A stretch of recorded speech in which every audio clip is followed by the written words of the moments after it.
नैसर्गिक सुपिकता अभी तक उसमें सुरक्षित है। इन कृषि विशेषज्ञों का तो यह भी कहना है, अगर इस सारी भूमि का सही ढंग से उपयोग किया जाए तो अन्न की कुल उपज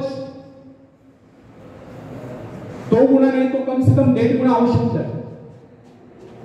फ्रेंड्स, व्यक्ति के जीवन की बात छोड़िए, सभ्यता के इतिहास का अध्ययन करने पर आपको यह मालूम हो जाएगा कि प्राचीन काल में लोग अपने घरों को प्रकाशित करने के लिए चर्बी का प्रयोग किया करते थे। आप यह भी जानते होंगे कि यह चर्बी हवेल मछलियों के शरीर से निकाली जाती थी।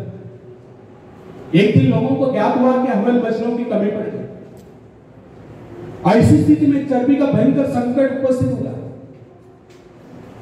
परंतु आवश्यकता आविष्कार की जंगी, शोध की जंगी, उसी के साथ साथ मिट्टी के तेल का भी आविष्कार था। अब कुछ दिन पहले वैज्ञानिकों ने घोषित कर दिया कि मिट्टी के तेल की मात्रा भी सीमित है और इस बात की पूरी संभावना है कि कुछ वर्षों में मिट्टी के तेल के कुएं सूख जाए। इससे लोग एक बार फिर चिंतित हो गए, क्योंकि उस काल में शक्ति का मुख्य साधन तेल ही था, जिससे कल कारखाने और अन्य अनेक प्रकार के वाहन चलते थे। लेकिन अगले क्षणों में वैज्ञानिकों ने यह घोषित कर दिया, इस प्रकार की घोषणा कर दी कि अणुशक्ति का प्रयोग मानव की अणुशक्ति का प्रयोग प्रतिदिन की आवश्यकता पूरी करने के लिए पर्याप्त है।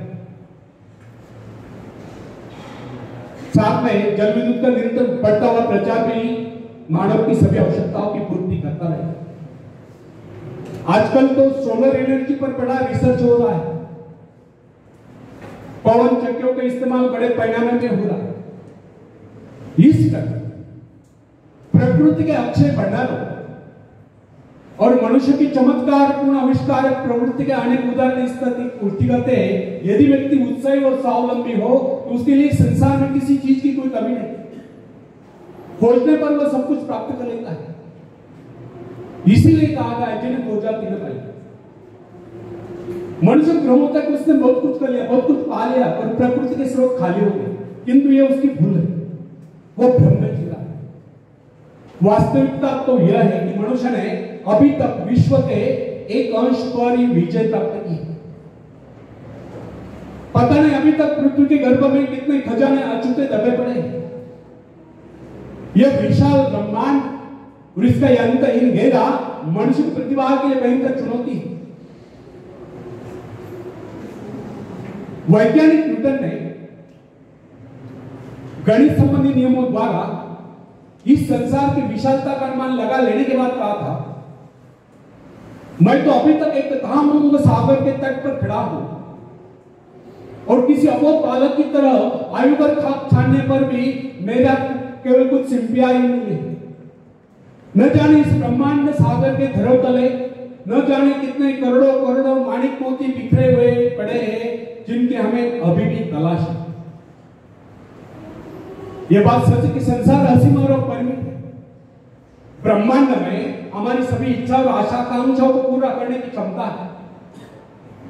सुख प्राप्त करने के लिए केवल इन स्रोतों को उपयोग करना उत्साह के द्वारा ही संभव हो सकता है। सोई हुई शक्तियों को जगाकर प्रकृति की इस विशाल भंडार को उपयोग करने के लिए किए गए प्रयत्न अनंत है। समृद्धि उद्योगी पुरुषों की दासी। प्रभु ने इस सृष्टि का निर्माण व्यक्ति के आनंद प्राप्ति के लिए नहीं किया है।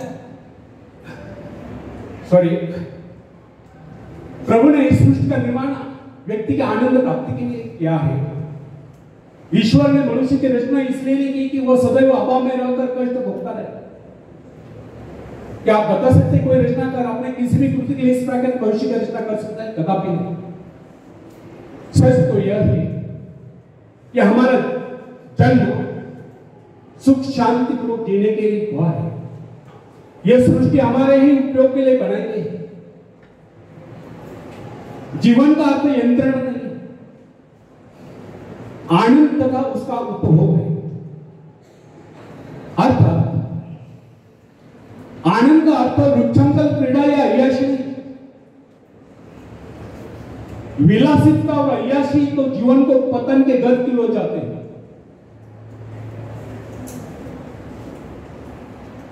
आनंद का वास्तविक अर्थ है व्यक्ति की सभी शक्तियों का पूर्ण विकास और विकसित क्षमताओं का विश्व कल्याण के लिए प्रयोग।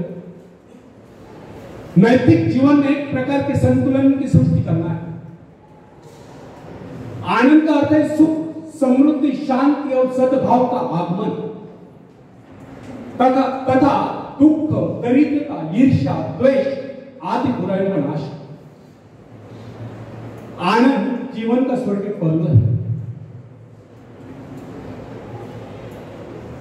हृदय की स्वच्छता, दृढ़ता, धैर्य आदि बातें आनंद के लिए प्रारंभिक सीढ़ियां हैं।